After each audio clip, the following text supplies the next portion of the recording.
রাসূলকে বললেন, ইয়া রাসূলুল্লাহ, একজন সাহাবী এসে বললেন, ইয়া রাসূলুল্লাহ, ওই জানাজা পড়ার জন্য আপনার জন্য অপেক্ষা করতেছে, একজন ইন্তেকাল করেছে। নবীজি সঙ্গে সঙ্গে প্রশ্ন করলেন, ওর কাছে কেউ কোনো অর্থ পাবে কিনা?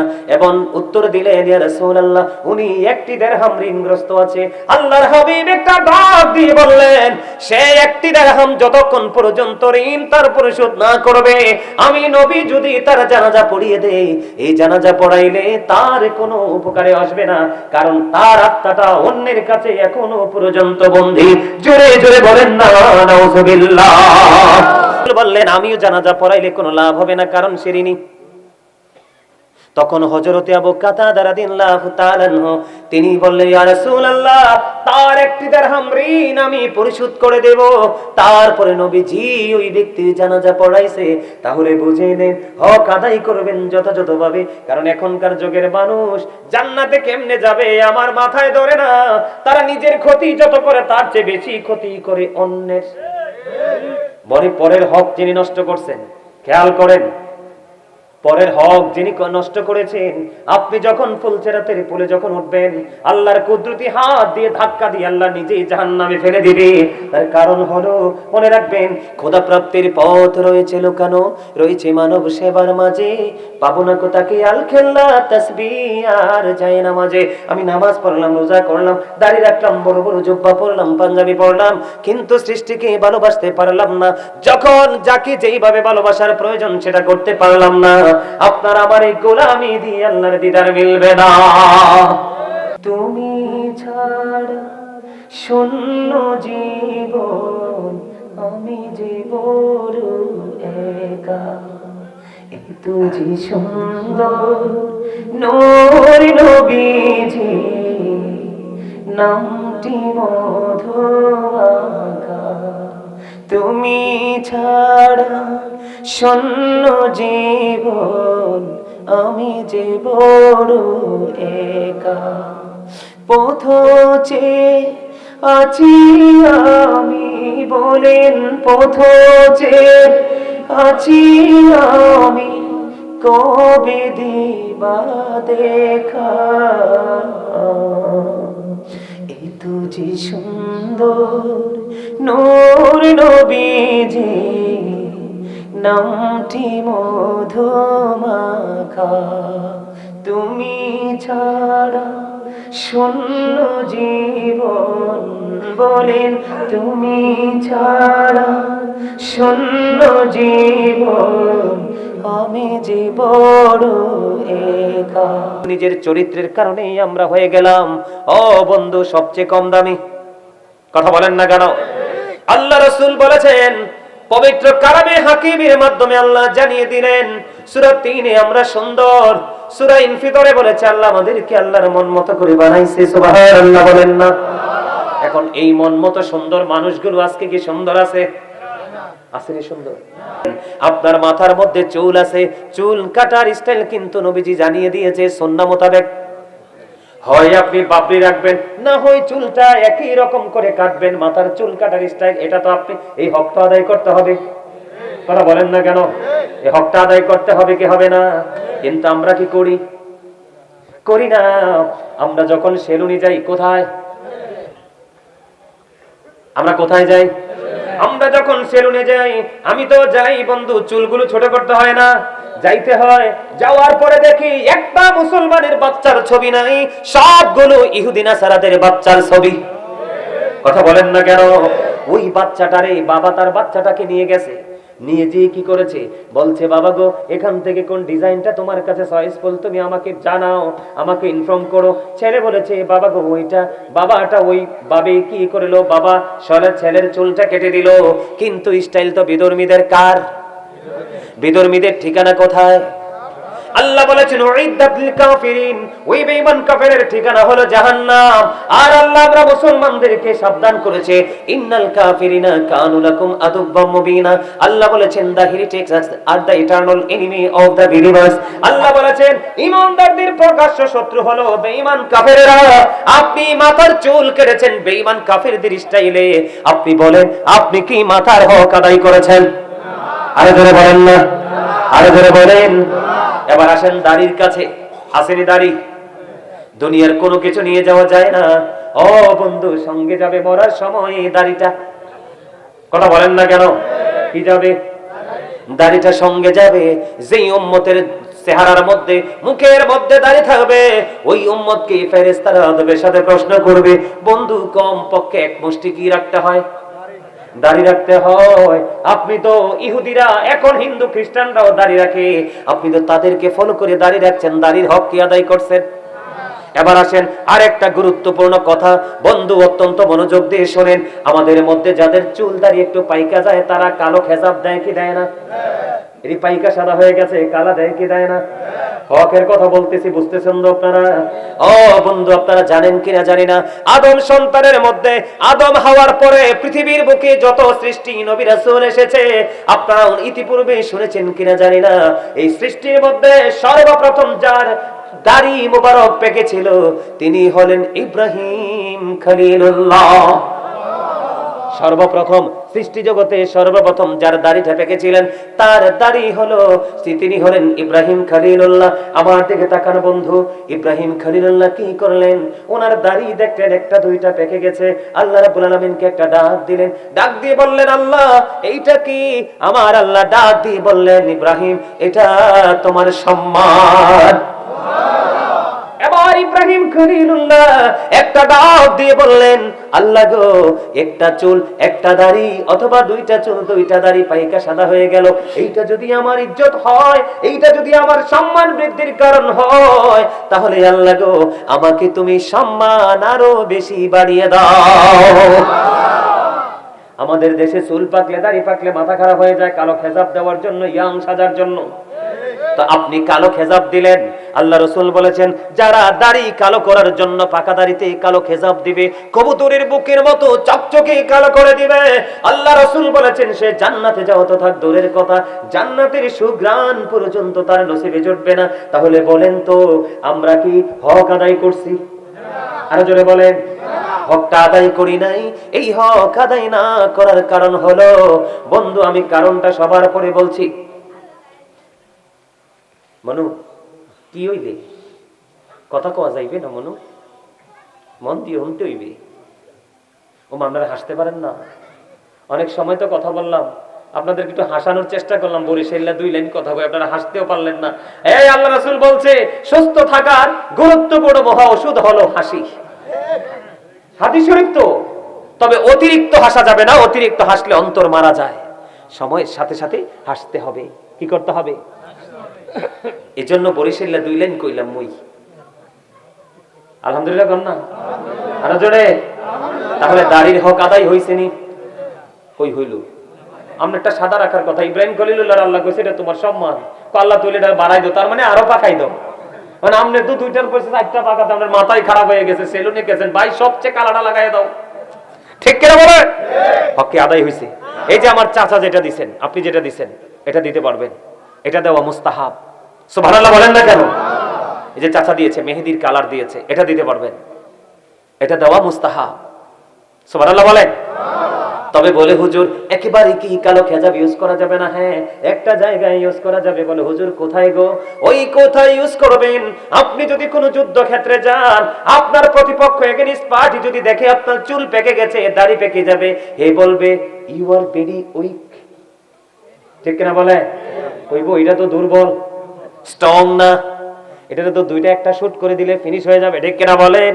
এই জন্য নবীজি বলেছেন যুদ্ধক্ষেত্রে প্রতিপক্ষকে আতঙ্কিত করার জন্য, ভয় ভীতি দেওয়ার জন্য, যুদ্ধে বিজয় ছিনিয়ে আনার জন্য, সেই ক্ষেত্রে তুমি সাদা দাড়ি কালো করতে পারবা, সাদা চুল কালো করতে পারবা, অন্যথায় না।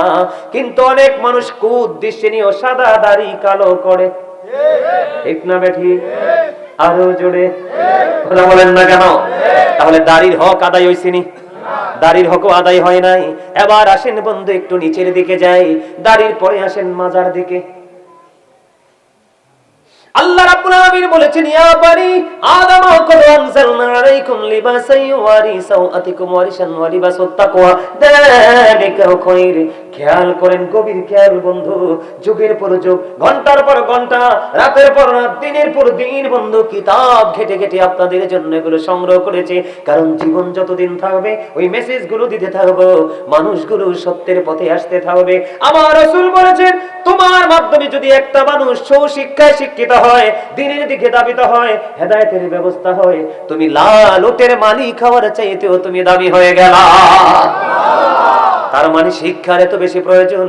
আমার দিকে তাকান বন্ধু, আল্লাহ রাব্বুল আলামিন বলে দিয়েছেন পবিত্র কোরআন থেকে, বলছি আদম সন্তানের জন্য আল্লাহ 3 শ্রেণীর পোশাক দিয়েছে। কয় শ্রেণীর? একটা হলো লজ্জাস্থান ঢাকার পোশাক, যেটা কন্টিনিউয়াসলি আমরা ইউজ করি। দ্বিতীয়ত হলো সাজের পোশাক। কিসের পোশাক? আমরা বিয়েতে যেমন আজকে মাহফিলে আসছি, আমার দাদা ভাই, ওই যে আমার চাচা হবে উনি বয়সে, উনি দেখছেন ওনার পোশাক কত সুন্দর, কথা কয় না? সুন্দর না? এখানে ওই যে দেখেন আমার ওই যুবক ভাইটা আরেকটা টুপি ছাড়া এতক্ষণ পর্যন্ত ওই যে জ্যাকেট সাদাটা দেখেন, এটা কত হ্যান্ডসাম, কত সুন্দর করে পরেছে। আরো কয়েকটা আছে অত্যন্ত স্মার্ট ভাবে দাঁড়িয়ে আছে। এটা কিন্তু বাস্তবতা। বাস্তবতাকে মূল্যায়ন করতে হবে। রাসূল বাস্তবতাকে মূল্যায়ন করেছে। কেন বললাম? এই যে তারা কি সুন্দর অতিরিক্ত সাজের পোশাক পরছে কিনা? আপনারা পরছেন কিনা? দুইটা পোশাক আল্লাহ রাব্বুল আলামিন বলেছেন, আর একটা পোশাক আছে তোমাদের জন্য, সেটা হলো তাকওয়ার পোশাক। যেই পোশাকটা দিয়ে লজ্জাস্থানও ঢাকা যায়, সাজসজ্জা বিলাসিতাও করা যায়, আবার আল্লাহর আইনের, আল্লাহর হুকুমও মান্য করা যায়। তিনটা পোশাক, একটা কন্টিনিউ লজ্জাস্থান ঢাকার, দ্বিতীয়ত হলো সাজের, তৃতীয়ত হলো তাকওয়ার, যেটা শরীয়ত সম্মত। আল্লাহ রাব্বুল আলামিন বললেন, আমার কাছে সবচেয়ে উত্তম হলো তাকওয়ার পোশাক। জোরে জোরে বলুন সুবহানাল্লাহ। এখন আমি আপনাদেরকে বলে দেই তাকওয়ার পোশাকটা কেমন। বন্ধুরে আমার, হক নিয়ে আদায় করছি, আপনার পোশাকের হক আদায় করতে হবে। কেমন করে? আল্লাহ রাব্বুল আলামিন, আল্লাহ রাসূল বলেছেন, উপর দিয়ে থাকতে হবে নাভি বরাবর। এটা লুঙ্গি হোক, পেন হোক, পায়জামা হোক, ট্রাউজার হোক, যেটাই হোক, উপর দিয়ে থাকবে নাভি বরাবর, অথবা থাকবে নাভির উপরে। ওই যে আমার মিয়া ভাই জিন্স প্যান্ট পরেছে, এই যে দাঁড়িয়ে আছে জিন্স প্যান্ট পরেছে, বসে আছে অনেকে জিন্স প্যান্ট পরেছে, ও বন্ধু, এটা কিন্তু উপরে উঠানো যায় না। ঠিক কিনা বলেন? গভীর ভাবে শোনেন, ইসলামটা কেমন, আর আমরা কত ভুল পথে আছি। আমরা কেমন করে সুখের স্বপ্ন দেখব? আমি নিজেকে স্টুপিড ছাড়া আর কিছুই মনে করি না। কথা বলেন না কেন? উপর দিয়ে থাকবে নাভি বরাবর অথবা নাভির উপরে, কিন্তু কোনোভাবে নাভির নিচে যাওয়া যাবে না, এইটা শরীয়তের সীমা। আর নিচের দিক দিয়ে থাকবে বন্ধু হাঁটুর নিচে, টাকনুর উপরে। কত গুরুত্বপূর্ণ দেখেন, হক কেমন করে আদায় করবেন, পোশাক পরার হক আল্লাহ রাসূল বলে দিয়েছেন। এদিক দিয়ে উপর দিয়ে নাভি বরাবর আর নিচের দিক দিয়ে টাকনুর উপরে, এই কন্ডিশনে পোশাক পরা তোমাদের জন্য ফরজ। কি? তাহলে আপনারা বলেন, এখনকার যে যুবকরা আছে ম্যাক্সিমাম, আবার অনেক মুরব্বীদেরকে দেখা যায় লুঙ্গি এমন ভাবে পরে মনে হয় রাস্তা ঝাড়ু দিচ্ছে, আছে না নাই? বলে হুজুর নিচে গেলে কি হবে? শরীয়তের সীমা রেখা অমান্য হয়ে যাবে, সীমা লঙ্ঘন হয়ে যাবে। সীমা লঙ্ঘনকারীর ঠিকানা হলো জাহান্নাম। বিশেষ করে জিন্স প্যান্ট, এই প্যান্টটা নিচের দিক দিয়ে যুবকরা মনে মনে বলবে, হুজুর নিচের দিক দিয়ে আমি বটে বটে পড়বো। কিন্তু যুবক, আমি তোমাকে প্রশ্ন করব, তুমি নিচে দিয়ে না হয় বইটা পড়তে পারবা, কিন্তু উপর দিক দিয়ে তো তুমি নাভি বরাবর আনতে পারবে না। কারণ এটাকে ইহুদিরা সৃষ্টি করেছে ছোট্ট করে। কি করে? আমরা মুসলমানের চাইতে সবচেয়ে বেশি কোরআন রিসার্চ করে বেঈমানেরা, এই জন্য তারা প্রযুক্তিগতভাবে অনেক অগ্রসর এগিয়ে আছে। আমরা মুসলমান, আমাদের শ্রেষ্ঠ ধর্মগ্রন্থ কোরআন, কিন্তু আমরা সেটার দিকে কোনো কি নাই, খেয়াল নাই, আছে না নাই? আমি সত্য বলছি কিনা বলেন? এবার আসেন, এইটা হলো একটা, অনেক ছেলেদের গলার মধ্যে, হাতের মধ্যে সোনার আংটি বা চেইন দেখা যায়। কথা বলেন না কেন? আমার নবীজি দুইটা জিনিস হাতে নিলেন, একটা হলো রেশমি কাপড়, আর একটা হলো স্বর্ণ। আমার রাসূল বললেন, এই দুইটা আমার উম্মত পুরুষের জন্য হারাম, কিন্তু নারীদের জন্য জায়েজ। বন্ধুরে আমার, আমি আপনাদেরকে বলে দেই, যুবক, টকটকে লাল কোন জামা পরবা না। টকটকে লাল জামা পরা মাকরুহ তাহরিমি, হারামের অন্তর্ভুক্ত। নারীরা, মা বোনেরা পড়তে পারবে।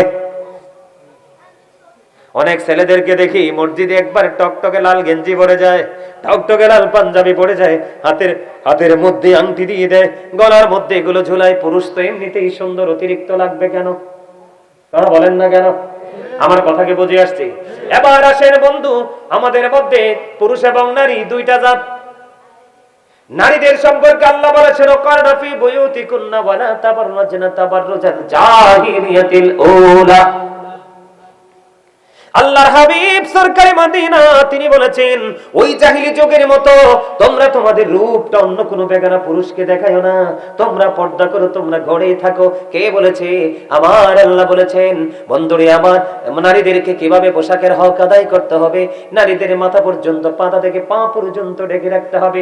পায়ের হাতের তালুটা, পায়ের তালুটা বিশেষ কারণে মুখমণ্ডল দেখাতে পারবে, অন্য কিছু দেখাতে পারবে না, তাহলে এটা হয়ে যাবে হারাম। রাসূল বলেছেন কোন নারী যেন পাতলা পোশাক না পরে। যেই নারী পাতলা পোশাক পরে, পোশাক পরার পরে তার অঙ্গ দেখা যায়, সেই নারীটা হলো উলঙ্গিনী, ল্যাংটা। জোরে কন্না নাউজুবিল্লাহ, আর জোরে বলেন না নাউজুবিল্লাহ। তাহলে আমাদেরকে দুইটা দিকে সচেতন থাকতে হবে। আমি এই দিক নিয়ে আর কথা বলবো না, এবার আমি আপনাদেরকে কথা বলবো সামাজিক হক নিয়ে। বলবো নি? কথা বলেন না কেন? শিক্ষিত মূর্খ, ধনী গরিব, লম্বা খাটো, ছোট বড় সব শ্রেণীর মানুষ মিলিয়ে একটা সমাজ হয়, ঠিক কিনা বলেন? একটা পাড়া হয়, হয় কি হয় না? আপনি সমাজে চলতে গেলে আপনাকে কিছু হক আদায় করতে হবে। সর্বপ্রথম আপনার সমাজের মধ্যে বন্ধু আপনি সালামের প্রচলন বাড়াই দিতে হবে।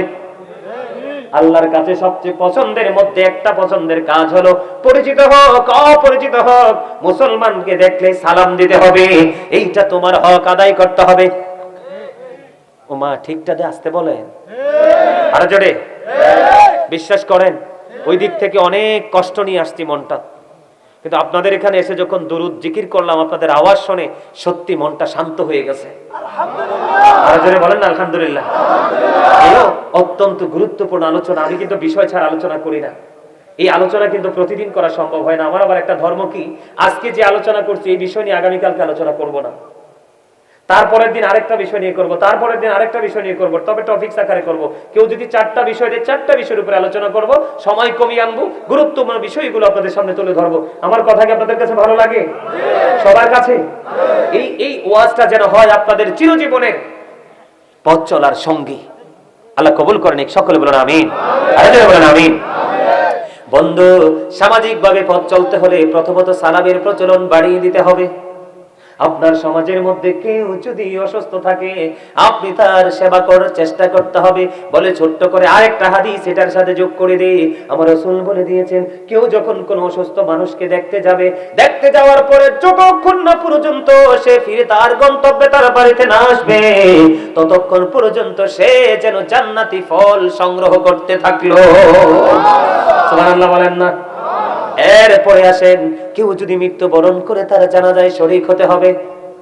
কেউ যদি ডাক দেয় বন্ধু, তার ডাকে সাড়া দিতে হবে, তার ডাকে বন্ধু সাড়া দিতে হবে। রাজি আছেন নি সাড়া দিতে? আরো জোরে বলেন না, আরো জোরে। সামাজিক হক কেমনে আদায় করবেন? আপনি ধনী মানুষ, কি মানুষ? আপনি ধনী মানুষ, আপনার চারপাশে আছে গরিব মানুষ। আল্লাহ রাসূল বলছেন, হক আদায়ের কথা বলছি বন্ধু। আল্লাহ রাসূল বলে দিয়েছেন, তুমি যখন তরকারি রান্না করো, তরকারিতে ঝোল একটু বাড়িয়ে দাও, কারণ তোমার পাশের গরিবকে যেন তুমি একটু দিতে পারো। সুবহানাল্লাহ বলেন না, আরো জোরে বলেন। কি তরকারিতে আমরা ঝোল বাড়াইয়ে দেইনিও? আরে গরিব বেতে মুথাক দূরে, ফ্রিজ একটার জায়গায় দুইটা তরকারি থাকলে ফ্রিজে। কথা বলেন না কেন? তাহলে আমরা মুসলমানিত্ব আসেনি। এবার আসেন, আল্লাহ রাসূল বললেন, এবারে মেয়ের দিকে তাকান হক আদায় করার ক্ষেত্রে। মা আয়েশা সিদ্দিকা রাদিয়াল্লাহু তাআলা আনহা আমার রাসূলকে প্রশ্ন করলেন, ইয়া রাসূলুল্লাহ, আমি কিছু দান করব, কিছু দিব, আমি কাকে আগে দিব? আল্লাহ রাসূল বললেন, ও আয়েশা, যে তোমার সবচেয়ে কাছের প্রতিবেশী তুমি তাকে আগে দাও। আমরা দেই না যে তা না, তবে দেই যে একটা প্রেম প্রীতির মাধ্যমে দেই। আমার আত্মীয় যেখানে আছে সেখানে পাঠাই, কিন্তু পাশের মানুষকে দেই না। আমি সঠিক হক আদায় করি নাই, ঠিক কিনা বলা? বন্ধুরে আমার, এবার আসেন, আমাদের এলাকার মধ্যে দুই একটা বাড়ি থাকে না, অনেক ধনী মানুষের বাড়ি? কথা কর না, আছে না নাই? হকটা কেমন করে আদায় করবে। আল্লাহ রাসূল আমাদেরকে বাঁচানোর জন্য কেমন করে শিক্ষা দিয়েছে দেখেন। আমার নবীজি বললেন, তোমার বাড়িটা ধরেন এক্সাম্পল, আপনার বাড়িটা হলো 5 গন্ডা। আপনারা কি বলেন, গন্ডা বলেননি? আমরা বলি গন্ডা। ধরেন 5 গন্ডা। কয় গন্ডা? 5 গন্ডা। কয় গন্ডা? পাশে একজন গরিব মানুষ আছে অথবা 2 জন আছে, তাদের জায়গা হলো ধরেন আধা গন্ডা বা 1 গন্ডা। আপনার বাড়ির সাথে ওই যে আধা ঘন্টা 1 ঘন্টা জায়গার মধ্যে 2টা পরিবার বসবাস করে। কয়টা পরিবার? 2টা পরিবার বসবাস করে। আল্লাহ রাসূল সরকারে মদিনা তিনি বললেন, তুমি তো পাশেই বড় অট্টালিকা তৈরি করবে, তুমি কি করো, এই ঘর বানানোর আগে তোমার পাশে যে গরিব মানুষ, তুমি তার সাথে গিয়ে একটু পরামর্শ করো। কি করো? বলে কেন পরামর্শ? আমি এখানে অনেক বড় একটা অবকাঠামো নির্মাণ করব, কিন্তু আমি যে বানাবো, আমার এই বাড়ি বানালে তোমার কোনো অসুবিধা হবে কিনা? আমার নবীজি বললেন, যদি ওই সেই লোকটা আপত্তি করে, তুমি তোমার প্ল্যান ডিজাইনটা তুমি চেঞ্জ করে ফেলো। জোরে জোরে বলনা সুবহানাল্লাহ। বলে হুজুর কেন? কারণ তুমি এই সুন্দর টেকসই বাড়ি বানালে তোমার সুবিধাটা যেমন একটা টেকসই ভাবে চিরস্থায়ী হয়ে যাবে, যদি তোমার বাড়ির কারণে তোমার পাশের মানুষ ক্ষতিগ্রস্ত হয়, তাহলে তার ক্ষতিটাও চিরদিনের হয়ে যাবে। সুবহানাল্লাহ বলেন না কেন? আমরা কি এই চর্চা নিয়ে আসিনি? এই চর্চার মধ্যে নাই। এই চর্চা না থাকার কারণে আজকে আমরা ধ্বংসস্তূপে পরিণত হয়ে গেছি বন্ধু। এবার আসেন, আমাদের সমাজের মধ্যে জায়গা জমি দখল করে কি করে না? আরো জোরে বলেন। আমি ভয়ঙ্করতাটা বলতে চাই, হক কেমন করে আদায় করবেন। আল্লাহর হাবিব সরকারে মদিনা তিনি বন্ধু বলে দিয়েছেন, কেউ যদি কারো কাছ থেকে 1 বিঘা পরিমাণ যদি জোর করে দখল করে, কয় বিঘা? 1 বিঘা পরিমাণ জায়গা যদি জোর করে দখল করে, আমার রাসূল বললেন তাকে কাল কিয়ামতের দিন এরকম পৃথিবী, আমরা একটা পৃথিবীতে আছি কিনা বলেন, এইরকম 7টা পৃথিবী তার গলার মধ্যে বালা বানাইয়া ঝুলিয়ে দেওয়া হবে, কষ্ট করতে থাকবে। আমার দিকে তাকান, জাস্ট এক্সাম্পল। এই যে দেখেন, এটা কি? আরো জোরে বলেন। এই যে এই হাতে একটা নিলাম, আমার কাছে আর কোনো রাস্তা নাই, এই আরেকটা নিলাম, 2 হাতে 2টা নিলাম, আমি হাঁটতে থাকলাম, এখানে আধা লিটার, এখানে আধা লিটার, 1 লিটার হাঁটতে হাঁটতে আমি কয়েক কিলোমিটার যাওয়ার পর এটার ওজন হয়ে যাবে 2 লিটার করে, কারণ হাঁটতে হাঁটতে আমি ক্লান্ত হয়ে যাব, ঠিক কিনা বলেন? এখন আমি আপনাদেরকে এক্সাম্পল দিই, আমার হাতের আর শক্তি নাই, আমি ফেলে দিলাম, ঠিক কিনা বলেন? কিন্তু আপনি যে অন্যায় করেছেন, অপরাধ করেছেন, প্রতিবেশীর জায়গা আপনি দখল করেছেন, অন্যের হক আপনি লুট করে নিয়ে গেছেন, আপনার পরিণতি হবে অত্যন্ত ভয়ঙ্কর। আল্লাহ রাসূল বলেছেন, তোমার এমন অবস্থা হবে 7টা পৃথিবী তোমাকে গলায় ঝুলিয়ে দেওয়া হবে, কিন্তু এগুলো তোমাকে বহন করে কন্টিনিউ যুগের পর যুগ তোমাকে চলতে হবে, শত শত হাজার হাজার বছর পার হয়ে যাবে, কিন্তু তুমি বাঁচার কোনো রাস্তা পাবে না। আল্লাহ বলেছেন, লা ইয়ামুতু, পিপল উইল নট ডাই, দেখবে সেদিন মানুষগুলো মরতে পারবে না। আল্লাহ বলেছেন, ফিহা ওয়ালা ইয়াহিয়া, সেদিন মানুষগুলো বাঁচতে পারবে না। আল্লাহ বলেছেন, ওয়া হুমান হাবি গাইবিন, সেদিন মানুষগুলো সেখান থেকে পালাইতেও পারবে না। নাউজুবিল্লাহ বলেন না? আরো জোরে বলেন না নাউজুবিল্লাহ। বুঝতে পারছেন নি? এখানে আপনি ফালাই দিতে পারবেন, ভেঙ্গে ফেলতে পারবেন, কোন সঙ্গীর হাতে দিতে পারবেন, কারণ আপনি ওখানে আর ওই রকম কোন সুযোগ নাই। আছে না নাই? আল্লাহ রাসূল বলেছেন, মানুষ যখন বিপদে পড়বে তোমরা তাদেরকে টাকা হাওলাত দাও। কি দাও? এখন কি টাকা হাওলাত দেননি? এই আমার দিকে তাকান। আপনি ধরেন একজনের কাছে টাকা হাওলাত চাইছেন, পুরুষ লোক দোকানে বসে রয়েছে, চা খাইতেছে, ভাই কিছু টাকা দাও না, বিপদে পড়ছি। বলবে, ভাই রে ভাই, আমার কাছে হারামও নাই। কয় কি কয় না? কয়নি? আচ্ছা হিয়া কমও আনে, কথা বলেন, কয় না নাই? নাই। কিন্তু আপনি একটু পরে 2-1 জন নিয়ে একটু সুপারিশ করনেওয়ালা নিয়ে গেলেন, নিয়ে গিয়ে বললেন, ভাই সে তো সত্যি বিপদে পড়েছে, আপনাকে মাস শেষে কিছু মুনাফা দিব, ব্যবস্থা করে দেন। দেখবেন এবার বলবে, আমার কাছে টাকা নাই, তোর ভাবির কাছে কিছু টাকা আছে, তার ছোট ভাই টাকা পাঠায় তার কাছে, হুদ্দা কাঁচা মিশা কথা, ঠিক কিনা বলেন?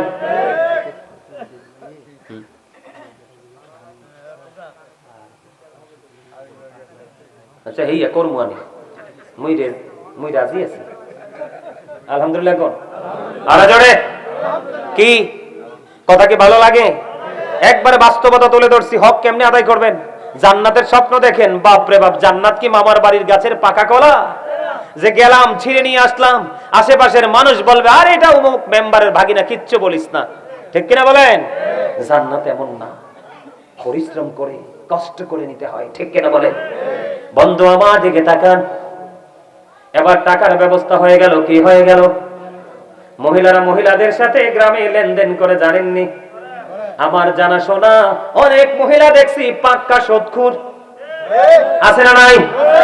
আর জোরে, আর জোরে, আসেনি? বুবু আমার বাচ্চাটা অসুস্থ, কয়টা টাকা দাও না। বোন গো বোন, টাকা তো নাই। আপনি ওই পুরনো কথা আবার নবায়ন করে দিলাম। আপনি বলবেন বুবু মাস শেষে কিছু পার্সেন্টেজ দেব, দেখবেন বুবুর কাছে অটোমেটিক্যালি টাকা বের হয়ে যাবে। ওই বুবু তো বড় বাটপার, কিন্তু বুবু তো জানে না কত জঘন্য দুনিয়া। সূরা আলে ইমরান, আমার দিকে তাকান, সূরা আলে ইমরানের 185 নম্বর আয়াতের শেষ অংশে আমার আল্লাহ বলে দিয়েছেন, ওমাল হায়াতুদ দুনিয়া ইল্লা মাতাউল গুরুর, দুনিয়ার জীবন, এই দুনিয়ার হায়াত একটা ধোঁকা। নাউজুবিল্লাহ বলেন না? এই ধোঁকার মধ্যে পড়ে চুরি করে, ডাকাতি করে, পরের হক নষ্ট করে টাকার পাহাড় গড়লেন। আপনি চলে গেলেন, দিয়ে গেলেন কাকে? ছেলে মেয়েকে। ছেলে মেয়ে যে বাবা মার জন্য অভিশাপ, জানেননি? জানেন এটা? যদিও জেনে থাকেন আমি আপনাদেরকে ক্লিয়ার করে দেই। হেইয়া কইতে হইবে না, লিখতে হইবে না, আমি জানি না গেছি মনে। আচ্ছা ইয়ে কম আনে হাদিয়া দিতে হইবে তো গজল গাইলে। মারহাবা কর, আরে জোরে। কি করলেন? সুদ। কি করলেন? কার লাগে জমাইলেন? ছেলে মেয়ের জন্য। আল্লাহ সচেতন বাবা মাকে নিউজ দিয়েছেন। আল্লাহ রাব্বুল আলামিন কুরআন শরীফের 19 পারা সূরা শুআরা 88 নম্বর আয়াতে আল্লাহ বলেছেন, ইয়াউমা লা ইয়ানফাউ মালুন ওয়ালা বানুন। কিয়ামতের বাগানে কদমটা দিয়েছেন, এখন এসে বসে গেলেন। এখন এসে বসার পরে আপনার কোন হকটা বেশি আদায় করতে হবে? এই হক হলো জবান এবং অন্তরের। জোরে জোরে কন্না সুবহানাল্লাহ। কিসের হক? জবান এবং অন্তরে। বলে হুজুর দুটো জিনিস কেন অ্যাড করে দিলেন? দুটো জিনিস অ্যাড করে দেওয়ার কারণ হলো প্রত্যেকটা মানুষ ডবল, প্রত্যেকটা পারসন ডবল পারসন। আমার দিকে তাকান, ওয়াজ বোঝেন। আমি আগেই বলেছি আপনারা সবাই আমার স্টুডেন্ট। কিছু সময়ের জন্য এখান থেকে যখন বের হয়ে যাব, কেউ আমায় চাচা ডাকবো, কাউকে দাদা ডাকবো, ঠিক কিনা বলেন? কাউকে ভাই বলে ডাকবো। আপনারা যদি মনে করেন আমাদের সামনে টিচার বসেছে, আমাদেরকে টিচিং দিচ্ছে, তাহলে আপনাদের জন্য বই আনবে অবর্ণনীয় নিয়ামত। বন্ধুরে আমার, আমি আপনাদেরকে বলে দেই দুটো জিনিস কেন একত্রিত করলাম। একটা হলো জবান আর একটা হলো অন্তর। এটার কারণ হলো প্রত্যেকটা মানুষ ডবল পারসন, প্রত্যেকটা মানুষ ডবল। একটা হলো মানুষ, এই যে মাথা থেকে পা পর্যন্ত এই বডি স্ট্রাকচারটা, এটাকে আল্লাহ কোরআনে কখনো বলেছেন ইয়া আইয়ুহান নাস, আবার কখনো বলেছেন ইয়া আইয়ুহাল ইনসান। আর বাংলাতে বলি মানুষ অথবা বডি, ইংলিশে বলা হয় ম্যান অথবা পারসন। এই যে মাথা থেকে পা পর্যন্ত, এটা হলো একটা মানুষ। এই ভিতরে এই মানুষটা কিন্তু আসল না, এটা কিন্তু 100% পাওয়ারফুল না। এটার ভিতরে আরেকটা মানুষ আছে, ওই মানুষটাকে আল্লাহর কোরআনের ভাষায় বলা হয় রূহ। ইংলিশে এটাকে বলা হয় সোল, বাংলাতে এটাকে বলা হয় আত্মা। আল্লাহ বলেছেন, say the soul is the order of my Lord, কওলির রূহ মিন আমরি রব্বি। First tense, present tense, future tense, অতীত, বর্তমান, ভবিষ্যৎ। এখানে আসার কারণ হলো এই বডিটা পৃথিবীতে সৃষ্টি হয়েছে কোথায়? বাবা মায়ের মাধ্যমে, মায়ের ওদরে এই দেহটা সৃষ্টি হয়েছে। একদিন এটা আবার কি হয়ে যাবে? ধ্বংস হয়ে যাবে, ডিমোলিশ হয়ে যাবে, ঠিক কিনা বলেন? কিন্তু বন্ধু, আসল মানুষ হলো আপনার ভিতরের মানুষটা, যেটাকে বাংলায় বলা হয় আত্মা, ইংলিশরা বলে সোল, আর আরবিতে বলা হয় রূহ। আল্লাহ রাব্বুল আলামিন বলেছে আত্মার কোনো ক্ষয় নেই, আত্মার কোনো বিনাশ নেই, আত্মার কোনো মরণ নেই। এটা স্থান পরিবর্তন করে, প্লেস চেঞ্জ করে। তাহলে বোঝা গেল প্রত্যেকটা মানুষ অটুই দুইটা, ঠিক কিনা বলেন? আর জোরে বলেন। একটা হলো তার দেহ, দেহের কাজ হলো জবান। কথা বলেন না কেন? দেহকে কাজে লাগাবে কি দিয়ে? বন্ধু, মানুষের চর্মচক্ষু যেমন আছে, অন্তরের চক্ষু আছে। চর্মচক্ষে যেটা দেখা যায়, অন্তরে যেটা দেখা যায় না। অন্তরে যেটা দেখা যায়, চর্মচক্ষে সেটা দেখা যায় না। এই জন্য এখানে আসার পরে আপনার হক হলো আগে জবানের হক। কথা বলেন না কেন? কিসের হক? আমি ছোট্ট করে বলছি বন্ধু, যদি বিরক্ত হন বলে হুজুর ভালো লাগে না, আমি সাথে সাথে মাইকটা বন্ধ করে দিব। কিন্তু যদি ভালো লাগে সর্বোচ্চ চেষ্টা করব আলোচনা করার, কারণ আমি আজকে আপনাদেরকে ধন্যবাদ দিয়ে ছোট করতে চাই না। আমার জন্য যে ধৈর্যের পরিচয় দিয়েছেন, আসলে এই পরিচয় একজন আলেমের প্রতি ভালোবাসা। আমি বিশ্বাস করি এই ভালোবাসার উত্তম প্রতিদান আমার মালিক আপনাদেরকে দিবে। আমি আজকে প্রাণ খুলে দোয়া করব, জোরে বলেন আমিন। বলেন না আমিন। আপনার হক হলো এখন, আল্লাহ রাব্বুল আলামিন বলেছেন ফাযকুরুনি আযকুরুকুম। আল্লাহ বলেছেন remember me then I will remember you. আল্লাহ বলেছেন তোমরা আমাকে স্মরণ করো, তাহলেই আমি তোমাদেরকে স্মরণ করব। এখানে আসার পরে আপনার হক, জবানের হক আদায় করবেন, আপনি জিকির করবেন। জোরে জোরে বলেন না সুবহানাল্লাহ। কি করবেন? জিকির করবেন। জিকির করতে হলে কন্ডিশন মেনে নেন। আল্লাহ বলেছেন ফাযকুরুল্লাহা কিয়ামান ওয়া কুউদান ওয়া আলা যুনুবিকুম। আল্লাহ বলেছেন দাঁড়িয়ে জিকির করো, বসে জিকির করো, শুয়ে শুয়ে জিকির করো। তারপরেও তুমি জিকির বন্ধ করতে পারবে না। আল্লাহ আরো বলেছেন ইয়া আইয়ুহাল্লাযীনা আমানু যিকুরুল্লাহা যিকরান কাসীরা ওয়া সাব্বিহুহু বুকরাতাও ওয়া আসীলা। আল্লাহ ঈমানদারকে আবার ডাক দিয়েছেন, ঈমানদারকে ডেকে বলেছেন তুমি বেশি বেশি করে আল্লাহর জিকির করো, সকাল তো সন্ধ্যা আল্লাহর পবিত্রতা ঘোষণা করো। বন্ধুরে আমার দিকে তাকান, আমি এক্সাম্পল দেই। এই যে টিস্যুটা আমি হাতে নিলাম, এই টিস্যুটা হাতে নিলাম, এখানে অনেকক্ষণ কথা হয়েছে, এখানে ময়লা জমেছে, আমি কি করে দিলাম? মুখ থেকে থুতু আসে কি আসে না? আমার কাছে মনে হলো কথা বলার এটা উপযোগী না, তখন আমি এটাকে ক্লিন করার জন্য একটা টিস্যু নিলাম, এখানে মেসেজ করে দিলাম, পরিষ্কার হয়ে গেল, আমি ফেলে দিলাম। ঠিক কিনা বলেন? আল্লাহ রাসূল বলেছে ও আমার উম্মত, হৃদয় খুলে শোনো, তোমরা যখন আলেমুল আমাদের মজলিসে বসবা অথবা একাকী বসে বসে মালিকের জিকির করবা, ওই গাজী সুলাইমান যেমনি টিস্যু দিয়ে ময়লা পরিষ্কার করে দিল, ঠিক তেমনি ভাবে তুমি যখন অন্তর এবং জবান এবং অন্তর দুটো মিলে যখন প্রাণ উজাড় করে মালিকের জিকির করবা, তোমার আমল নামায় ওই অপরাধ নামক ময়লা, গুনাহ নামক ময়লা জিকিরের সাথে সাথে তালে তালে ঝরতে থাকবে। জোরে জোরে বলুন সুবহানাল্লাহ। আমার রাসূল বলে দিয়েছে জিকির করার সময় স্ট্রংলি জিকির করতে হবে। বলে হুজুর কেমন করে? রাসূল বলে দিয়েছেন তোমরা এমন ভাবে জিকির করো মানুষ দেখলে যেন তোমাকে পাগল বলে। আল্লাহ রাসূল বলছেন জবান দিয়ে জিকির করা যায়, অন্তর দিয়েও জিকির করা যায়, তবে অন্তর এবং জবান দুটো মিলে যে জিকির করা হয় এটার চেয়ে উত্তম আর কোনো জিকির হয় না। জোরে জোরে বলুন সুবহানাল্লাহ।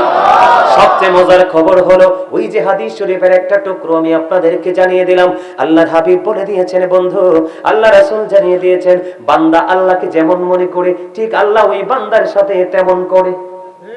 বুখারী শরীফের হাদিস কিন্তু কি, আপনি আল্লাহকে যেমন মনে করবেন ঠিক আল্লাহ আপনার কাছে আপনার সাথে তেমনই হয়ে যাবে। আপনি যদি মালিককে একা একা মালিকের জিকির করেন, আল্লাহ আপনাকে একা একা স্মরণ করবে। আপনি যখন সম্মিলিতভাবে জিকির করবেন, আমার আল্লাহ বলেছেন হাবিব আপনি আমার এই পাগল বান্দাগুলোকে জানিয়ে দেন, কোন মানুষ যখন একত্রিত হয়ে কোন জলসায় বসে জিকির করবে, আমি আল্লাহ কথা দিলাম আমি তার চাইতে উত্তম জলসায় আমি আমার বান্দার জিকির করব। বুখারী শরীফের হাদিস। তার মানে আজকে সিঙ্গুরিয়ার জমিনে এই প্যান্ডেলটা কিন্তু আমার বেশি পছন্দ হয় নাই, জাস্ট এক্সাম্পল। অতি নরমাল, ঠিক কিনা বলেন? কাপড়গুলি অতি নগণ্য, এটা আমাদের মনোভাব। তারপরে আমরা মনে করেছি এটা জান্নাতের বাগান।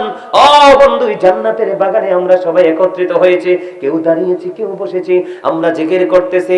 আমার আল্লাহ জানিয়ে দিলেন এইভাবে যখন কোন জলসায় বসে মানুষগুলো জিকির করে, আল্লাহ রাব্বুল আলামিন তার রহমতের ফেরেশতাদেরকে নিয়ে ওই প্রেমের বাজারে তার চাইতে উত্তম জলসায় আল্লাহর বান্দার জিকির করে। সুবহানাল্লাহ।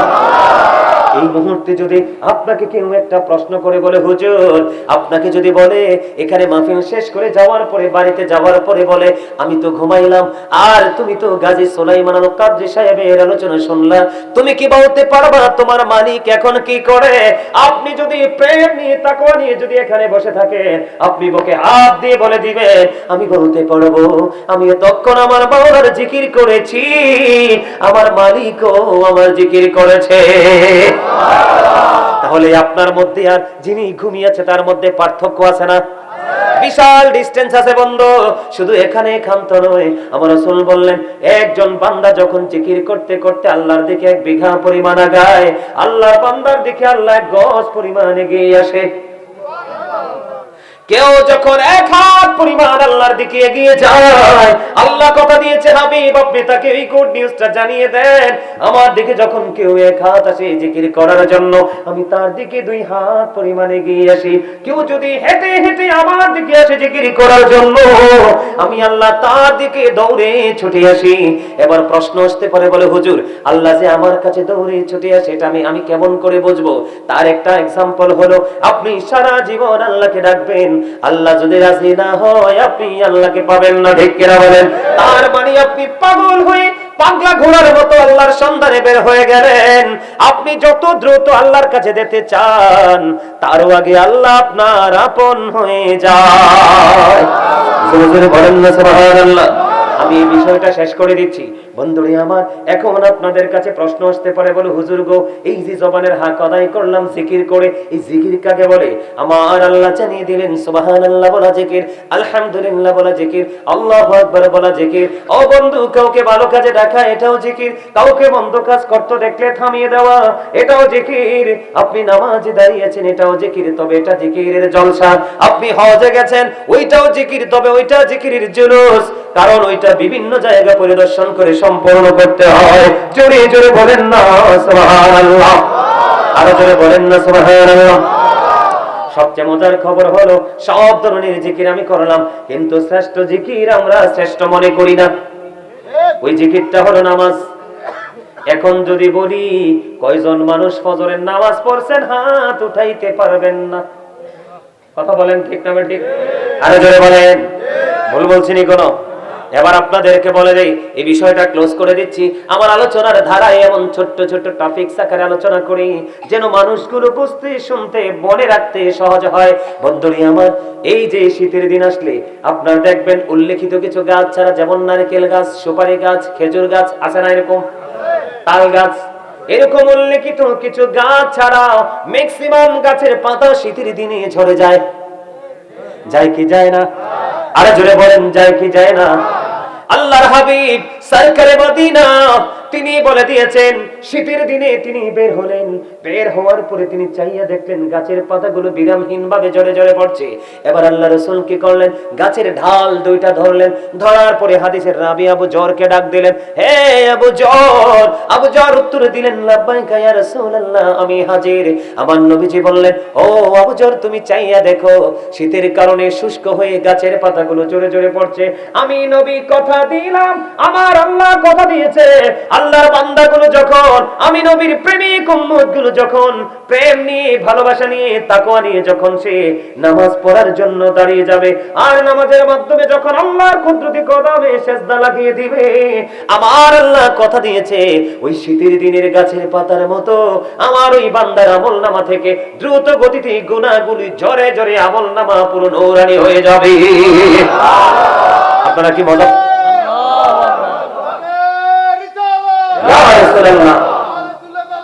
জিন্দাবাদ জিন্দাবাদ, মারহাবা, you are great my dear younger brothers. আলহামদুলিল্লাহ বলেন। মাঝে মাঝে এরকম নারাই দিলে জজবা চলে আসে, ঠিক কিনা বলেন? আপনাদের কাছে ভালো লাগে না আমার ওয়াজ? কার কার কাছে ভালো লাগে? অসম্ভব ভালো লাগে। কার কাছে? 2 হাত তুলে দেখান, সোজা করে। ওমা হাত তোলেন কি আমার জন্য? হাত তো তুলছেন আল্লাহর জন্য। আপনি কি মনে করছেন এই সিঙ্গুরিয়াতে ফেরেশতারা আসতে পারে না? আজকের এই জান্নাতের বাগানের চারপাশে টুপি ওয়ালা, টুপি ছাড়া, পাঞ্জাবি ওয়ালা, পাঞ্জাবি ছাড়া সবগুলো ফেরেশতাদের সিসি ফুটেজে চলে আসছে। আলহামদুলিল্লাহ বলেন না? এই মাহফিলটাও হতে পারে আপনাদের আগামী দিনের নাজাতের ওসিলা।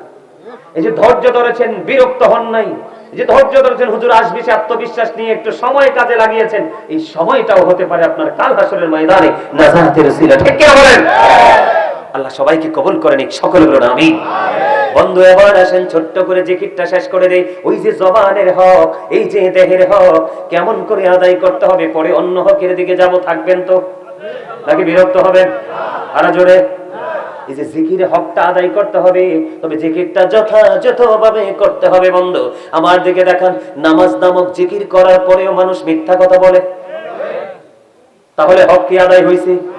তুমি তো মিথ্যা কথা বলার কারণে তোমার পিঠের মধ্যে নেগেটিভ সিল পড়ে গেল, তুমি তো মুনাফিকের খাতায় নাম তুলে দিলা।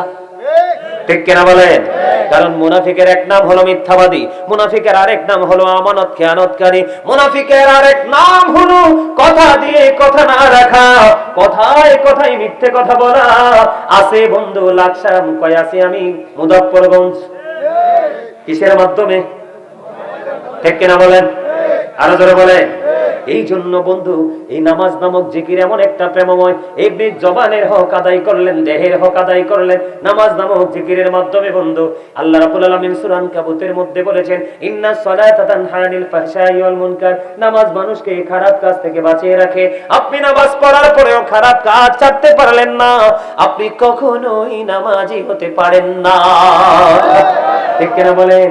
সত্যিকারের জিকির করে নেওয়ালা বান্দা হতে পারেন না, কারণ যারা জিকির করে তারা জিন্দা, আর যারা জিকির করে না তারা মুর্দা। যারা জিকির করে তারা জাকির, যারা জিকির করে না তারা গাফেল। বন্ধু আমি আপনাদেরকে জিকির কেমনে করবেন শিখিয়ে দেই, শ্রেষ্ঠ জিকির। ও বন্ধু যুবক ভাইরা, তোমরা প্রাণ করে শোনো, হৃদয় উজাড় করে শোনো। আমার যে দাদু ভাই আমার পাশে বসেছেন, ওনার বয়সী যারা আছেন, আমি তাদেরকে নিয়ে কোনো টেনশন করি না। বলে হুজুর কেন গো? কারণ তাদের অন্তর খুললে, তাদের সিনার মধ্যে ঢুকলে আমি খুঁজে পাই আল্লাহ আল্লাহ রাসূলের প্রেম ভালোবাসায় ভরা। আর বর্তমান প্রজন্মের ম্যাক্সিমাম যুবক যুবতীদের অন্তর হিংসা, নোংরামি আর আত্মগরিমায় ভরা। ঠিক কিনা বলেন? আমি আজকে বলে দেই যুবক, তোমরা রাগ হয়ো না। আমার রাসূল বলেছেন আল হাক্কু মুররুন, হক কথা তিতা, কিন্তু আল্লাহ কোরআনে বলেছে তিতা হলেও সত্যটা বলো। অকুল কাওলান সাদীদা, আল্লাহ বলেছেন সে দা রাইট থিং, সত্য কথা বলো, সঠিক কথা বলো। বন্ধু আমি তোমাদেরকে বলে দিতে চাই, তোমরা যখন জিকির করবে কেমন করে জিকির করবে আমি তোমাদেরকে বুদ্ধি শিখিয়ে দেই। যখন তোমরা নামাজে দাঁড়াবে তোমরা মনে করবে আমি যেন খানায় কাবার সামনে দাঁড়িয়েছি। যখন তুমি নামাজে দাঁড়াবে তুমি মনে করবে আমি ফুলচেরাতের পোলের উপর দাঁড়িয়েছি। কারণ আমি আপনাদেরকে বলি, ফুলচেরাতের পোল পার হইতে 19-20 হইলে কিন্তু নিচে জাহান্নাম পড়ে যাবেন।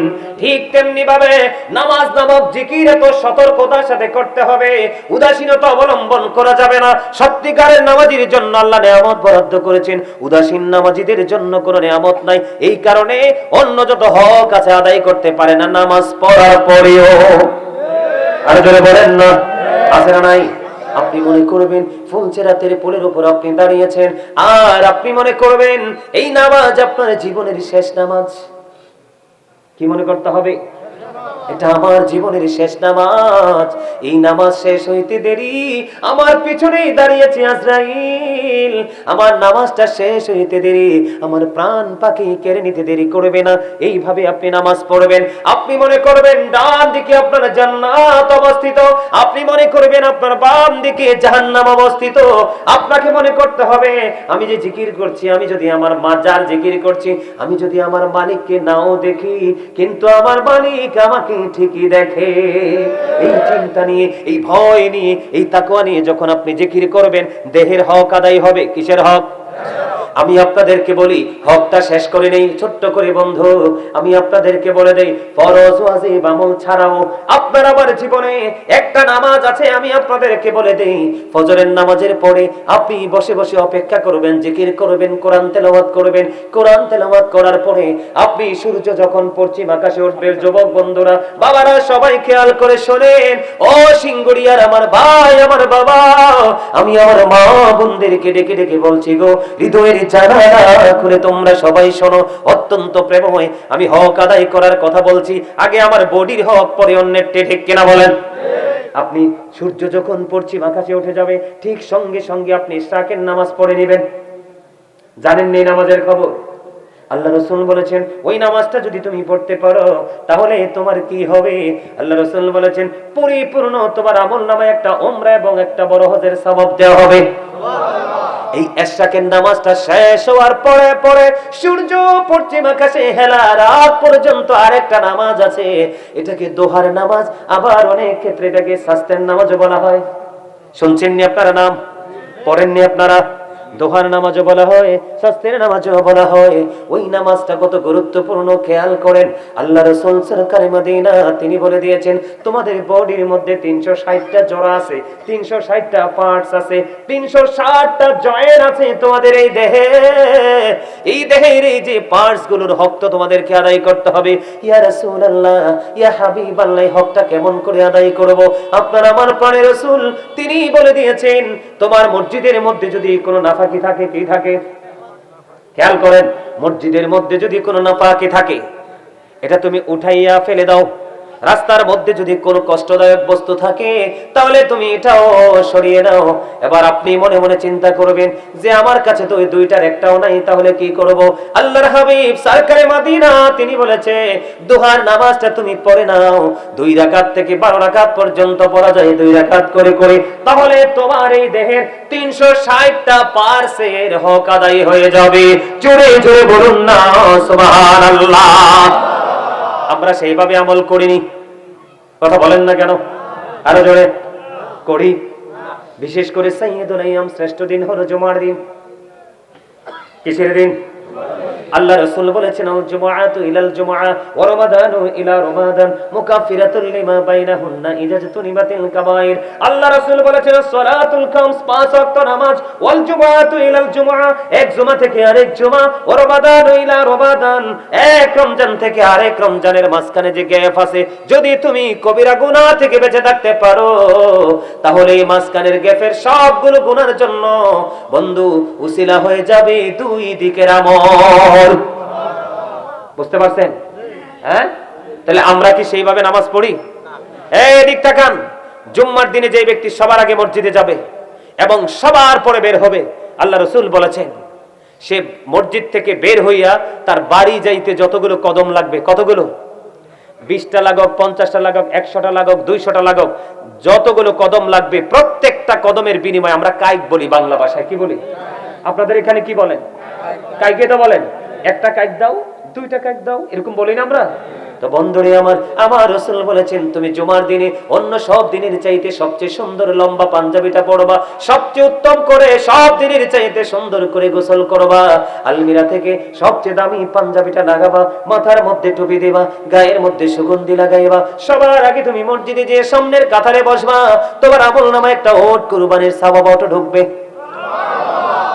আর এই কাজটা করে তুমি সবার পরে মসজিদ থেকে বের হয়ে যাবে। আল্লাহ রাসূল বললেন, তুমি যত দূর যাইতে যাইতে তোমার যতগুলো কদম লাগবে প্রত্যেকটা কদমের বিনিময়ে 1 বছরের নফল ইবাদতের সওয়াব দেওয়া হয়। সন্তানদেরকে খাওয়াচ্ছেন না কামাই করে? আল্লাহ রাসূল প্রত্যেকটা অর্থ, প্রত্যেকটা পরিশ্রমের বিনিময়ে আপনার আমলনামায় সদকার সওয়াব দিচ্ছে। আরে জোরে বলুন সুবহানাল্লাহ। যেটা বলতে চাইছিলাম, ও বন্ধু, কেন গো আপনি সাক্ষী রেখে টাকা দিতে হবে? একাকী লেনদেন করা যাবে না। একটু পরে মারা গেলে সে তো আপনার কাছে দায়বদ্ধ থেকে গেল। এখনকার ছেলে মেয়েরা যে বাবার সব নিতে রাজি, বাবার জন্য দিতে রাজি না। বলে ভালো কি নাই? অবশ্যই ভালো আছে, তবে ভালোর সংখ্যা একেবারে কম। আল্লাহ রাসূলকে বললেন, ইয়া রাসূলুল্লাহ, একজন সাহাবী এসে বললেন, ইয়া রাসূলুল্লাহ, ওই জানাজা পড়ার জন্য আপনার জন্য অপেক্ষা করতেছে, একজন ইন্তেকাল করেছে। নবীজি সঙ্গে সঙ্গে প্রশ্ন করলেন, ওর কাছে কেউ কোনো অর্থ পাবে কিনা? এবং উত্তর দিলেন, ইয়া রাসূলুল্লাহ, উনি 1টি দিরহাম ঋণগ্রস্ত আছে। আল্লাহর হাবিব একটা ডাক দিয়ে বললেন, সে 1টি দিরহাম যতক্ষণ পর্যন্ত ঋণ তার পরিশোধ না করবে, আমি নবী যদি তার জানাজা পড়িয়ে দেই, এই জানাজা পড়াইলে তার কোনো উপকারে আসবে না, কারণ তার আত্মাটা অন্যের কাছে এখনো পর্যন্ত বন্দী। জোরে জোরে বলেন না নাউযুবিল্লাহ।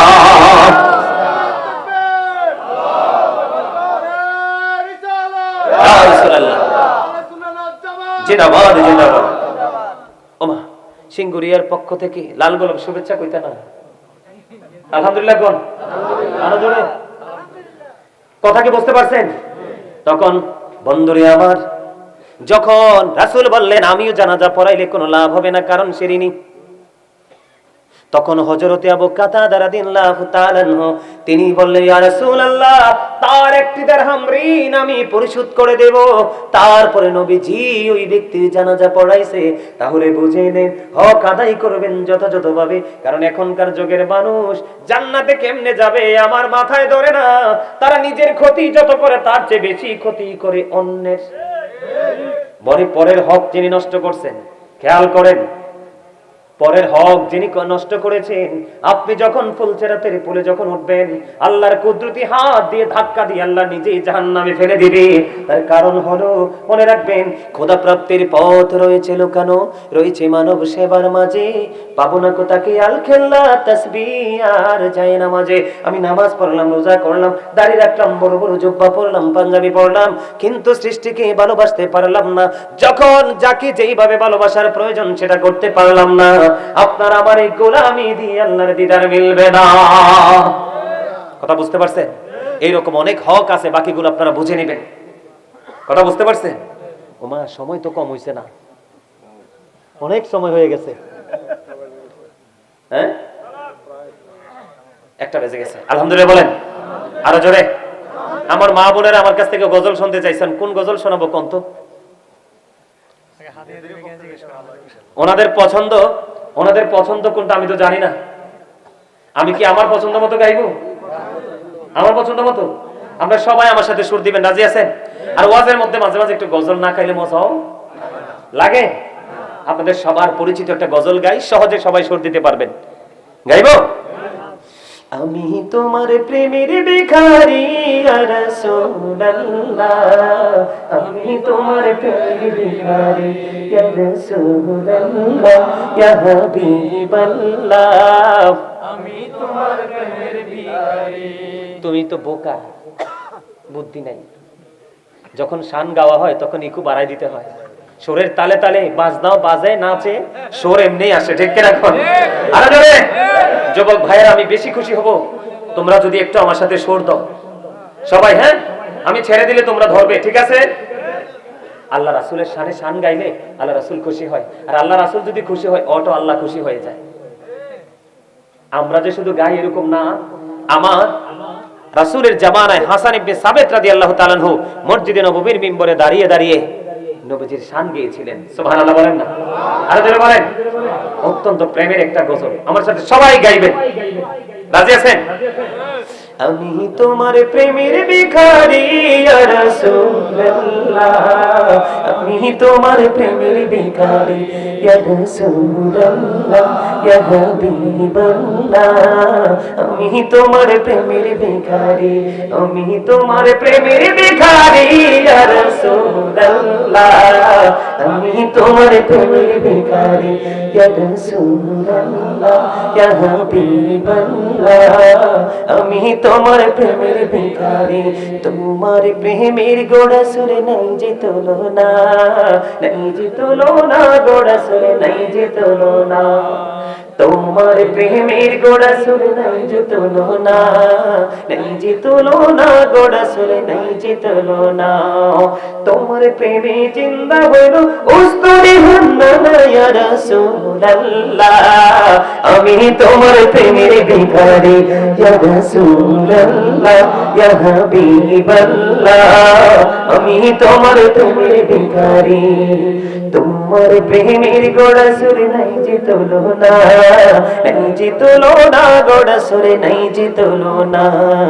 তোমার প্রেমে জিন্দা হলো উস্তরে হান্নানা ইয়া রাসূলুল্লাহ, আমি তোমার প্রেমের ভিখারি ইয়া রাসূলুল্লাহ, ইয়া হাবিবাল্লাহ, আমি তোমার প্রেমের ভিখারি। তোমার প্রেমেতে আমার কলিজা আঙ্গার, কলিজা আঙ্গার, গোড়া সুরে কলিজা আঙ্গার। তোমার প্রেমেতে আমার কলিজা আঙ্গার, কলিজা আঙ্গার, গোড়া সুরে কলিজা আঙ্গার। দেখা দিয়ে শান্ত করো সাকিয়ে কাউসার ইয়া রাসূলুল্লাহ আমি তোমার প্রেমের ভিখারি ইয়া রাসূলুল্লাহ ইয়া হাবিবাল্লাহ আমি তোমার প্রেমের ভিখারি আমি তোমার প্রেমের ভিখারি ইয়া রাসূলুল্লাহ ইয়া রাসূলুল্লাহ ইয়া হাবিবাল্লাহ আমি তোমার প্রেমের ভিখারি হিজাব ওঠাও দেখাও ধন্য করো মোরে ধন্য করো মোরে গো রাসূল ধন্য করো মোরে হিজাব ওঠাও দেখাও ধন্য করো মোরে ধন্য করো মোরে গো রাসূল ধন্য করো মোরে তোমার দিদার বিহনে পরাণ যে বাঁচে না ইয়া রাসূলুল্লাহ আমি তোমার প্রেমের ভিখারি ইয়া রাসূলুল্লাহ ইয়া হাবিবাল্লাহ আমি তোমার প্রেমের ভিখারি আমি তোমার প্রেমের ভিখারি ইয়া রাসূলুল্লাহ আমি তোমার প্রেমের ভিখারি নাও ধন্যবাদ রাও দেন না এত কৃপণতা করলে কেমনে হইব আর যারা বলেন মারহাবা মানে আমাকে ধন্যবাদ দেওয়া আরে যারা বলেন মারহাবা আরে নারে তাকবীর নারে রিসালাত আহলে সুন্নাত ওয়াল জামাত আল্লামা গাজী সুলাইমান আল কাদেরী সাহেব আরেকটা গাইবো হ্যাঁ সবাই আমার সাথে সুর দিবেন রাজি আছেন আমার মা বোনদেরকে বেশি মহব্বত করি যেহেতু তাদের অনুরোধ একটা না मुझे गुफा वालों আচ্ছা मुझे गुफा वालों বুঝছি তাকে আমি তার আগে আরেকটা গাই ছোট করে হৃদয়ের গভীরে রেখেছি যারে নূর নবীরে আমার প্রিয় নবীরে নূর নবীরে আমার প্রিয় নবীরে হৃদয়ের গভীরে রেখেছি যারে হৃদয়ের গভীরে রেখেছি যারে নূর নবীরে আমার প্রিয় নবীরে নূর নবীরে আমার প্রিয় নবীরে অন্যায় অনাচারে ভরা ছিল জগৎ ভরা ছিল দয়ার নবী মায়ার নবী এসে ছবি দূর করিল দয়ার নবী মায়ার নবী এসে ছবি দূর করিল এমন নবীর শানমান কি করে করি বয়ান এমন নবীর শানমান কি করে করি বয়ান সেই নবীকে ভালোবাসি মনে প্রাণে রে নূর নবীরে আমার প্রিয় নবীরে নূর নবীরে আমার প্রিয় নবীরে হৃদয়ের গভীরে রেখেছি যারে হৃদয়ের গভীরে রেখেছি যারে নূর নবীরে আমার প্রিয় নবীরে নূর নবীরে আমার প্রিয় নবীরে মারহাবা আরে মারহাবা আরে মজা লাগছে না আরে জোরে এগুলো শুনলে কার না ভালো লাগে আরে কোনটা গাইতাম একবারে বন্ধই করে দেওয়া দরকার গজল গাওয়া ঠিক কেন বলেন আমার লেখা একটা গজল গাইতে বলতেছে শুনবেন ছোট্ট করে আমি যে গজলটা লেখার সময় কে দিচ্ছিলাম রাত্র প্রায় 2 থেকে 2:30টা বাজে তখন আমি লিখেছিলাম গজলটা আপনারা পারলে আমার সাথে একটু সুর দিবেন হ্যাঁ এই তো যে সুন্দর নূর নবীজি নামটি মধুমাখা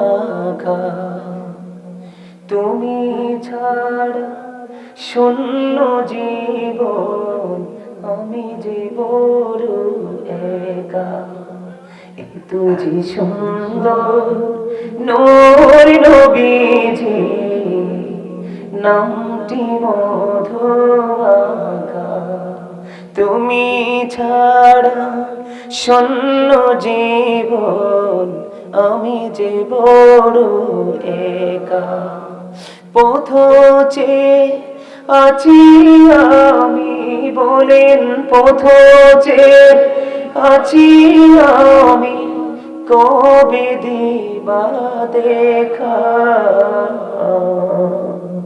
এই তো যে সুন্দর নূর নবীজি নামটি মধুমাখা তুমি ছাড়া শূন্য জীবন বলেন তুমি ছাড়া শূন্য জীবন আমি যে বড় একা প্রেমিকে ছিলেন হাবুসের বেড়াল চেহারা তার কালো প্রেমিকে ছিলেন হাবুসের বেড়াল চেহারা তার কালো হৃদয় জুড়ে ছিল রাসূল তোমার প্রেমের আলো নবীর প্রেমের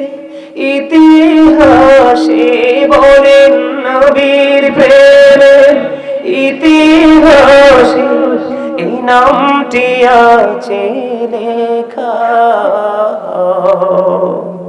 এই তো যে সুন্দর নূর নবীজি নামটি মধুমাখা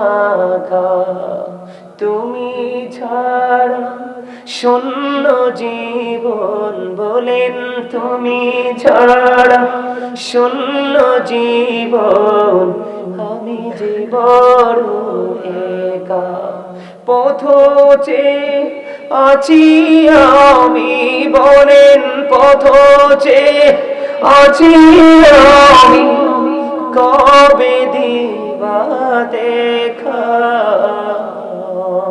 মারহাবা বলেন না অনেক লম্বা গজলটা সম্মানিত উপস্থিতি আসলে বলা উচিত না আমি কিন্তু একজন রাইটার হয়তো নভেম্বর ডিসেম্বরের মধ্যে আমার লেখা কিতাব সর্বপ্রথম প্রকাশিত হবে এর মধ্যে আমার জীবনে যত হামদ নাত ইসলামী সঙ্গীত মিলাদের জিকিরের কাসিদাগুলো লেখা সবগুলো আসবে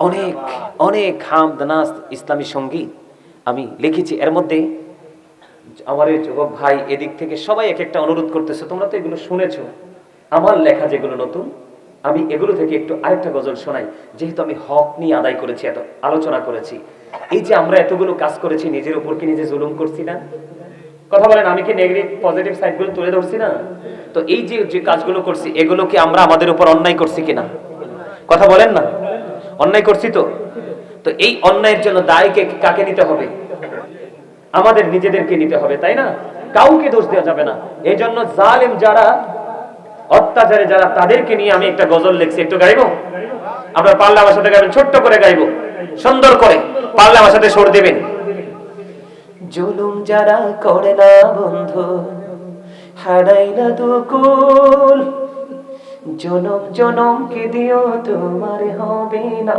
মাসুল জুলুম যারা করে না বন্ধু হারাই না দুকুল জনম জনম কে দিও তোমার হবে না মাসুল একবারে ভেবে দেখো না তোমার কোথায় ঠিকানা একবারে ভেবে দেখো না তোমার কোথায় ঠিকানা এখনো তো আছে সময় এখনো তো আছে সময় বুঝো তোমার ভুল জনম জনম কে দিও তোমার হবে না মাসুল বলে জনম জনম কে দিও তোমার হবে না মাসুল জুলুম যারা করলা বন্ধু সবাই জুলুম যারা করলা বন্ধু হারাইলা দুকুল জনম জনম কে দিও তোমার হবে না মাসুল বৃষ্টি যখন আসে বন্ধু শীতল মরুভূমি তওবা করো ক্ষমা পাবে বলে গেলাম আমি বৃষ্টি যখন আসে বন্ধু শীতল মরুভূমি তওবা করো ক্ষমা পাবে বলে গেলাম আমি, তোমার জীবনে মোহনা কোথায় সে তো জানো না, তোমার জীবনে মোহনা কোথায় সে তো জানো না। ক্ষমা যদি না পাও বন্ধু, ক্ষমা যদি না পাও বন্ধু, পাবে না তো কুল, জনম জনম কে দিও তোমার হবে না মাসুল। মারহাবা বলবেন? কথাগুলো, গজলের কথাগুলো খেয়াল করছেন? আমরা যারা জুলুম করতেছি আমাদের কি কোনো কুল কিনারা আছে? মাঠে পানি দিলে যেমনি সবুজ শ্যামল হয়ে যায়, গাছগুলো এনার্জি পায়, ঠিক একটা মানুষের জীবনে যখন জুলুম থেকে দূরে এসে তওবা করবে তখন তার হৃদয় রাজ্যটা, পুরো আমল নামাটা সবুজ শ্যামল ফুলে ফলে ভরে যাবে। তার মানে ইমানে আমলই পরিপূর্ণ হয়ে যাবে। ঠিক কিনা বলেন? আর যারা বলেন হকের মধ্যে আরেকটা আছে, সমাজের মধ্যে সবচেয়ে নষ্ট যেটা, এখনকার যুগের সন্তানেরা বাবা মাকে আঘাত দেয়। দেয় কি দেয় না? এই মা বাবাকে ভালোবাসা ফরজ, তাদেরকে কষ্ট দেওয়া হারাম। যেই সন্তানের প্রতি বাবা বাধ্য, এই সন্তানের প্রতি আল্লাহ বাধ্য। যেই সন্তান মায়ের দিকে মায়ার নজরে একবার তাকায় তার আমল নামায় 100 হজের সওয়াব, 1 হজের সওয়াব। নবীকে প্রশ্ন করা হলো, ইয়া রাসূলুল্লাহ দৈনিক যদি 100 বার তাকায়, নবীজি বলেন 100 হজের সওয়াব। বাবা মার গুরুত্ব বোঝার জন্য বলছি। এই আমার নবীজিকে এসে একজন প্রশ্ন করলেন, ইয়া রাসূলুল্লাহ আমার উপার্জিত অর্থগুলো আমার বাবা ওনার নিজের মতো করে খরচ করতে চায়। এখন আমার রাসূল একটা ডাক দিয়ে বললেন, শুধু তোমার উপার্জিত সম্পদ না, তুমি নিজেও তোমার বাবার সম্পদ। বাবা যেমনি চাইবে তোমাকে তেমনি ইউজ করবে, একবারও না শব্দ করতে পারবা না। এই অনকাশ ছেলেরা কি মানে? ও মা গো, বউ পাইলে দুনিয়া বুইলা যায়, আর শাশুড়ি পাইলে তো সারছে, অর্ধবিধি বুইলা যায়। শ্বশুর যদি একটা একটু সহযোগিতা করার মতো হয়, সারছে, পুরো পৃথিবী সার শ্বশুর আর শাশুড়ি। মনে রাখবেন, paradise of the child under the feet of the mother, মায়ের পায়ের নিচেই সন্তানের জান্নাত। We should obey our parents. আমাদের প্রত্যেকের উচিত পিতামাতাকে মান্য করা। তবে হ্যাঁ, এই সন্তান যে অবাধ্য হয় এটার জন্য বাবা মারও কিছু দায় আছে। বলে হুজুর কোন জায়গায়? রাসূল বলেছেন, এদিক তাকান। রাসূল বলেছেন, আদিবু আওলাদাকুম আলা তালাসি খিসালিন হুব্বি নাবিকুম ওয়া হুব্বি আহলি বাইতিহি ওয়া আলা কিরাতিল কুরআন। রাসূল বলেছেন, বাবা মা যারা হয়েছেন তাদেরকে দায়িত্ব দিয়েছেন।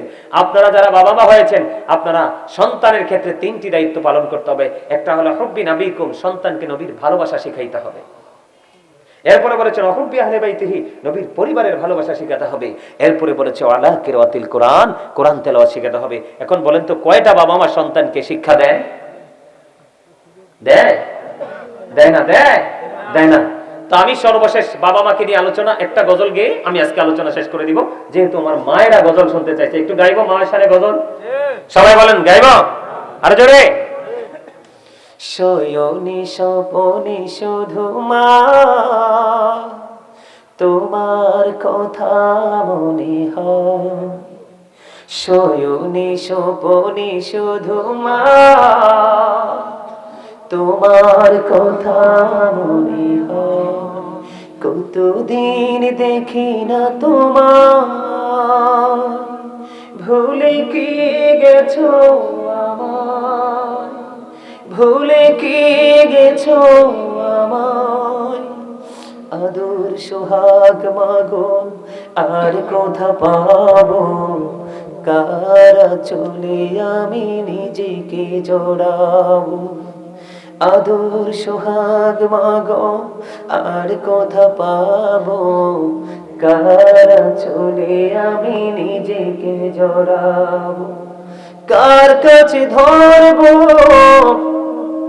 মিছে বায়না, তোমার মতো কেহ নাই, শয়নি স্বপনে শুধু মা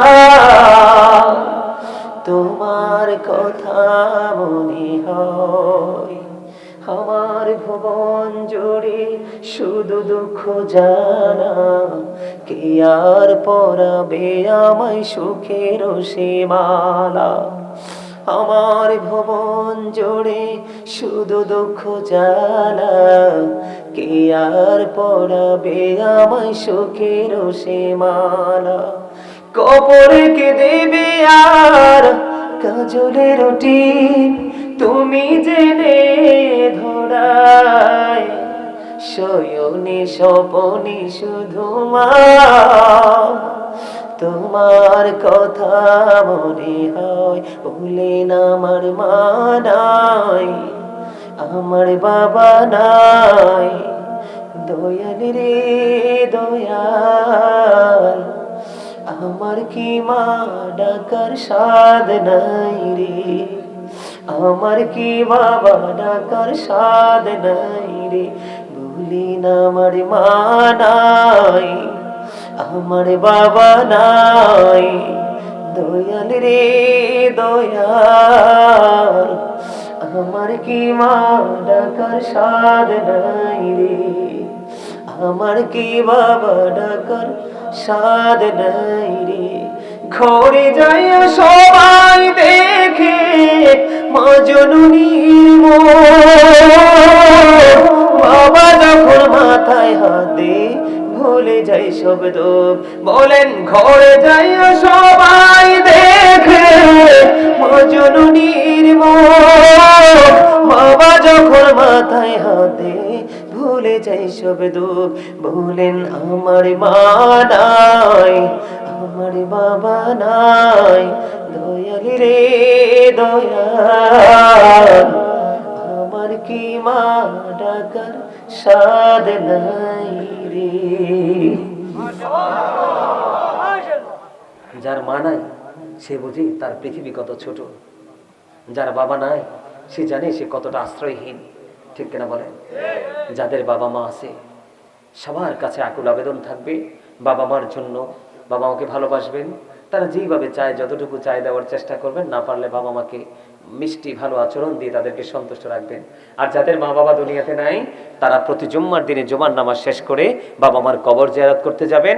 আর মিলাদের আয়োজন যেমন আজকে যারা মাহফিলের আয়োজন করেছেন, আপনাদের এই পুরো গ্রামের কবরবাসীর কবর আযাব আমার আল্লাহ কমপক্ষে 40 দিন পর্যন্ত বন্ধ রাখবে।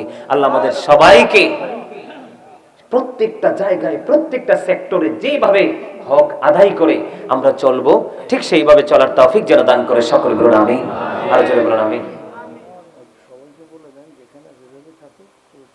আচ্ছা আমি এটা করব, আপনি শুধু একটু দেখেন, আমি এটা করব। সম্মানিত উপস্থিতি, আমাকে একটা রিকোয়েস্ট করা হয়েছে, আপনারা এই বছর যে মাহফিলটা হয়েছে আপনারা কি খুশি হয়েছেন না? সবাই আরো জোরে বলেন, খুশি হয়েছে? আগামী বছর মাহফিলটা হোক, এটা কি আপনারা সবাই চান?